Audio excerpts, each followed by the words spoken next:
Previously, on the Freedom Tracker development log, we set up authenticated and unauthenticated routes with route guards to ensure the user finishes their account setup before being able to view the main index screen. We set up the ability to persist goals to the database, and finally research and set up the ability to link the user's primary bank account to the application. Today we're going to set up the Freedom Tracker BFF to be able to call the teller API for updated account balance and transactions. Then we'll update the Freedom Tracker UI application to call this new BFF endpoint to get the balance and transactions to display, as well as set up the ability to link additional accounts and fetch the balances and transactions. Finally, we want to set up a simple component to display the amount of money the user has spent this month compared to the amount of money the user has earned. With all that being said, let's get straight into the code. The first thing we need to display our primary account balance and transactions is to set up a new BFF endpoint to call the teller balances API and the teller transactions API. Right now, we obviously only have one account linked to our application, but in the future, we will have all of our accounts linked to the application, so we want to be forward thinking here and take in a list of all of our accounts to fetch along with their access tokens. With the controller endpoint registered on our BFF, now we need to set up the ability to make the request. Since we are fetching data from multiple APIs and for multiple accounts in the future, we'll have to make the request ourselves rather than through the proxy. In our account service class, we need a way to make a secure HTTPS request to teller with our account information. After some research, I found that we can set up an HTTPS client with the HTTPS library that comes with JavaScript. In the client, we can include the certain keys similar to how we did in the proxy. Then we can create an Axios instance with the base URL set to teller's accounts API and pass it the HTTPS agent with our key insert, and finally include the account's access token. Now we can use this client throughout our account service to fetch data we might want to transform before passing back to the front end. It is also probably pretty important to add a note here that I plan to come back eventually and clean up and modularize a lot of this reusable code, but for the time being I just want to get the information to our application. Next we can attempt to fetch the balance for a single account. Let's set up a get account balance method that takes the account ID and access token. Then we create an instance of our Axios client and simply make a get request to the teller balances endpoint. We can do the same thing to fetch the account transactions. Create a simple get account transactions method that takes in the account ID and access token, and create an instance of our secure Axios client and make a get request to the teller transactions endpoint. With these two methods, we should be able to get all the information we want from a singular account. So back in the controller, let's go ahead and get the first account from the body of the request, fetch the account balance with the get account balance method, and the transactions with the get account transactions method, and finally just return an object with the account ID, balance, and transactions. In Postman, if we hit the account details endpoint, you can see that we get back exactly what we're expecting, except there's a lot more information here than we probably need. So next let's make use of our BFF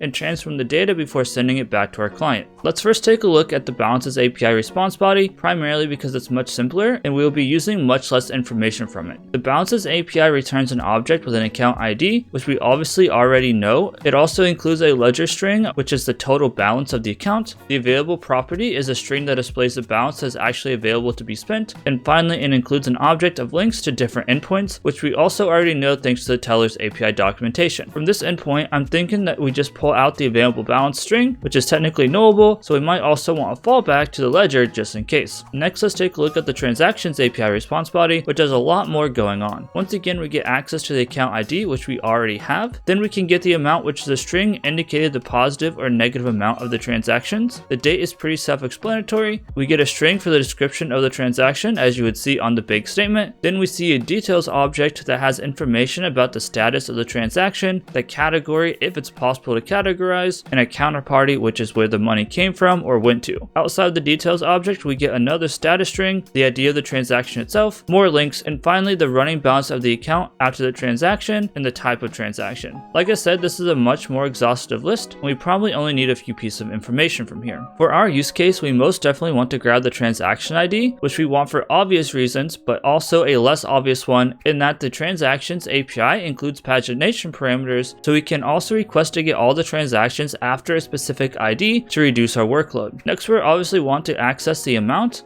and the date of the transaction. For now, I don't think we have a use for the description, but we will want to pull the category and probably the counterparty from the details object. Finally, I'm not too concerned about the status, links, or running balance of the account after the transaction, so the final piece of the transaction we're interested in is just the type. This leaves us with an account details object with an account ID string, a balance we convert to a number from teller string, then an array of transactions, which include the transaction ID, the amount, date, category, counterparty, and type. Let's take this object and translate it into code in our BFF and get the account details endpoint returning the slimmed down response. I went ahead and created a teller balance response type to be returned by the get account balance function, along with a teller transaction response object to be returned by the get account transactions method. I also included an optional transaction ID in the get account transactions method parameter to attempt to use a pagination functionality. However, it seems that in the teller sandbox environment, it fetches a bunch of random transactions, so the from ID doesn't seem to quite work properly. To get the singular account details object for the specified account, we create another method that promises all the calls to get the balance and transactions. Then we perform some translations on the data to generate the account details object that is returned. Now in the controller, we can just call the singular method to get the transformed account details object returned to the user. Once again, if we turn to Postman, we can make the same API call and see that we get a much easier object with all the data we need. The final step in this equation is to enable the account details controller endpoint to get the data for all accounts passed rather than the singular account. So that means that we need to once again update our account service to handle this. All we need to do is create one final method in the account service called getAllAccountDetails that takes in a list of account details requests from the request and calls the getAllAccountDetails method for each account asynchronously. Once we get all the account data back from the promise all, we can return the map data to the accounts, and now we should be somewhat future-proof for whenever we have all of our accounts linked to the app. Before hopping onto the front end, let's make one final Postman request to ensure everything is still working as expected. Before we do anything with fetching our balance and transaction information, we need to make some updates to our database. First and foremost, we need to ensure that we can actually keep track of the balance of our account in the accounts table. Then we need a table in the database to store our transactions. I basically just took the transaction object we were getting back from the BFF and translated it into a database schema. The only thing to note here is that I was lazy, and instead of creating a separate database table or figuring out how to store an object in the SQLite table, I just stored the counterparty name and type as fields directly in the table. It's not normalized, but I'm not a normal human being, so live with it. Now that we have a way to store our new data, we need to run the migration generation with npx drizzlekit generate, and I've noticed that if we make too many changes in the schema file, the migration can fail, so I also create a feature flag in our environment variable called expo public reset database that can be flipped to true, and then when it's true, it will trigger a utility function I created to drop all the database tables before Drizzle attempts the migration on startup. With our database setup, let's finally take a look into the flow to fetch our account balance and transaction information. When we load up the app, the splash screen controller will attempt to fetch user from the database using the global context fetch user from database function, which, assuming we have completed the setup, will find a user along with their bank of connections, accounts, goals, and transactions from the previous sessions. Once a user is loaded up and set in the global context, the splash screen controller lets us in the application. Then the route guards we set up in the previous videos opens up the layout for the protected stack of routes, where I've set up a use effect to get the updated balance and transactions for our accounts. This is being done in a new function called load user account info, located just above the use effect it's called in. This function gets the currently stored accounts, connections, and transactions from the user's object stored in the global context and maps them into the proper request body object to be sent to our BFF using the fetch and persist account details function I created in the teller service. Things get pretty gross in the fetch and persist account details function, and I'll probably clean it up at some point, but the goal here was just to get the balance and transactions displayed today. At a high level, we make the fetch request to the BFF to get the account balances and transactions. Once we have this information, we immediately update the accounts table on the database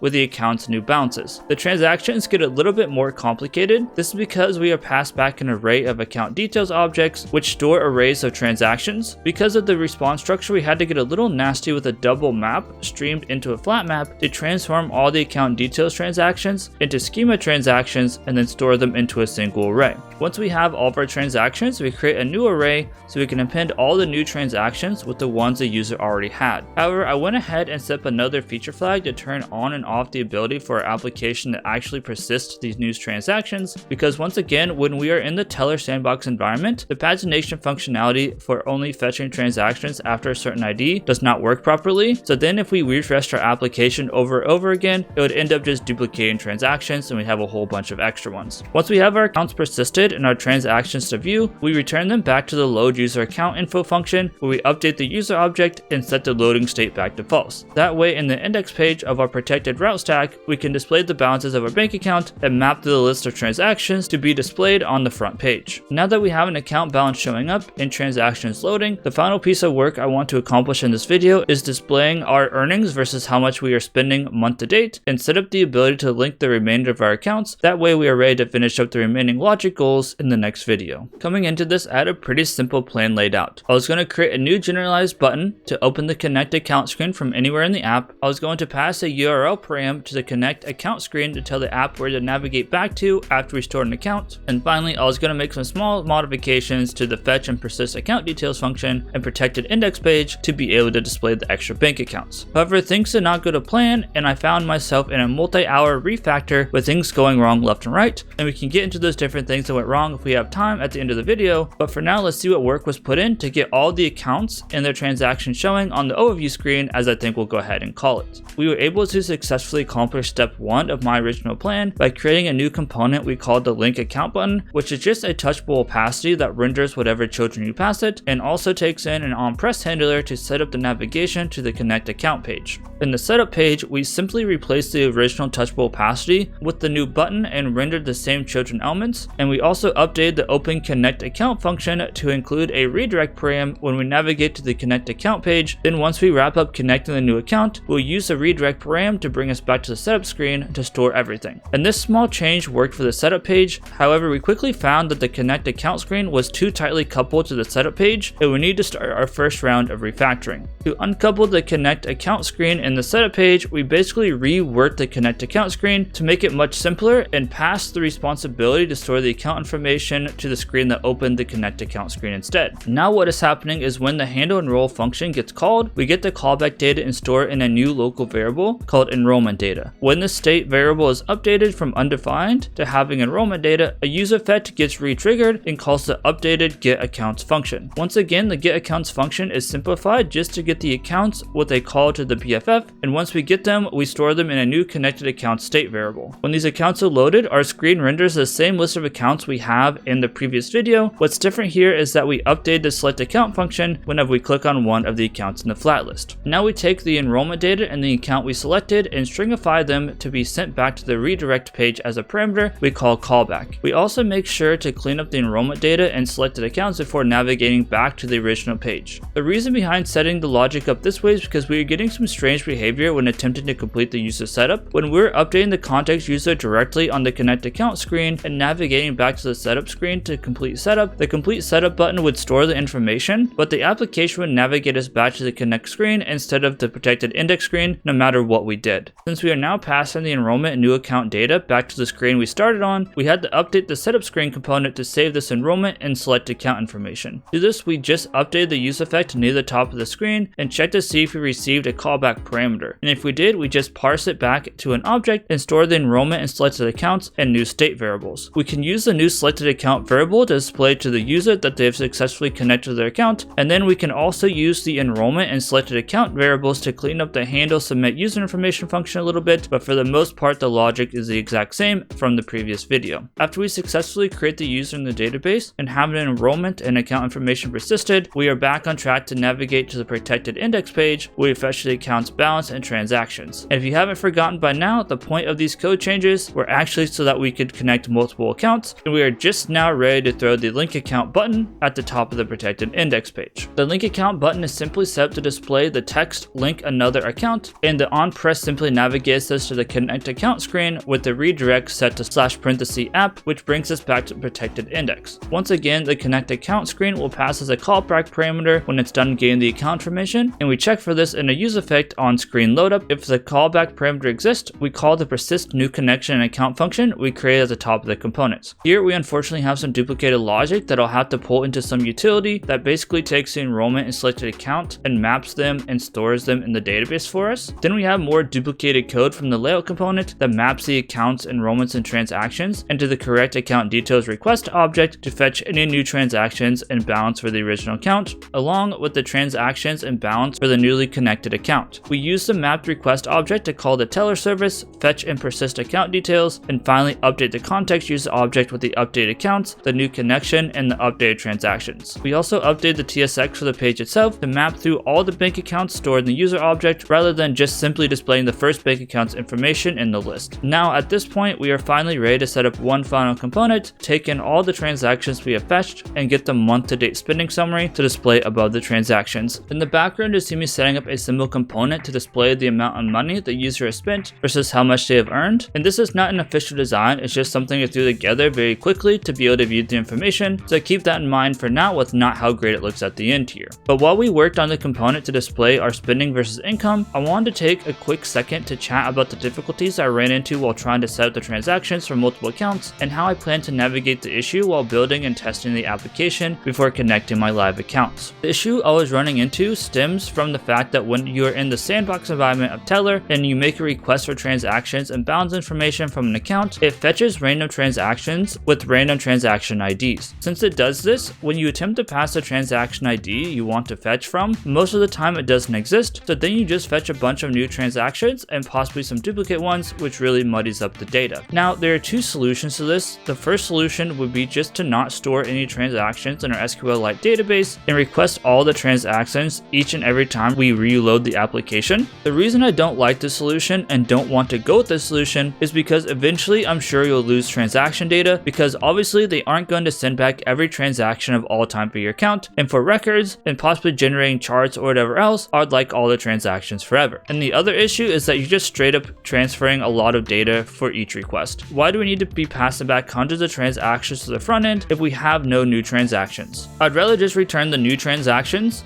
and then store those in our database and then append the new ones to the user object for displaying. And then also for displaying purposes, we could probably just end up doing a rolling 30-day window but still have all the transactions for our records. The other option, and the option I'm planning to utilize, is setting up a complete mocking environment and a set of feature flags to control things like clearing different database tables. This mock environment would essentially stop any API requests from actually occurring, but instead return a pre-specified JSON file with the data we need based on a specific API request. How this would work is in the Teller service where we are making API requests, we would have a check to see if mocking is enabled, and then if it is enabled, we would read from our file system based on the URL of the API request. We can have a mocked request for fetching different account enrollments, as well as account information, balances, and transactions. On top of this, we can watch to see what request bodies we are passing the API request and return the data for a singular account, multiple accounts, and even multiple accounts when one of the accounts is getting refreshed and has more incoming transactions. This would basically get rid of the issues we're running into with the Teller API transaction pagination not working, and we wouldn't have to worry about having duplicate transactions. And we can also set up the mock data to be more realistic, because as you can see right now, Teller's transactions are kind of all over the place. Sometimes the spending is way more than income, sometimes the income is way more than the spending, and vice versa. So implementing this mocking environment is going to take quite a bit of work. So like the designs I'm implementing, I'll attempt to work on this in between episodes, so that way we can hit the ground running in the next video. And with all that being said, I think it's time to wrap up the video. So let's go ahead and swap over the face cam and sign off on another video in the Freedom Tracker devlog. Like I just mentioned, that's going to do it for this one. Today we were able to work on our BFF application to set up the API request to fetch the account balance and transactions for any number of accounts linked to our application. Then we set up the ability in the front end to make the request for a single account's balance and transactions. Next, we did some refactoring to make our connect account screen capable of connecting more accounts from the protected index screen, and finally wrapping up with creating a new component to compare the amount of money we have spent this month versus the amount of money we have earned. As always, I appreciate everyone, especially those who have made it to this point. If you did enjoy, please leave a like so YouTube knows to recommend this video to more people like yourself. And if you want to stay up to date with this project and all the other projects and videos I have going on, remember to subscribe. Finally, a huge shout out as always to all my channel members going the extra mile to support the channel. As always, I'm Ethan or Decoder. I hope you have a great day, and I'll see you all in the next video.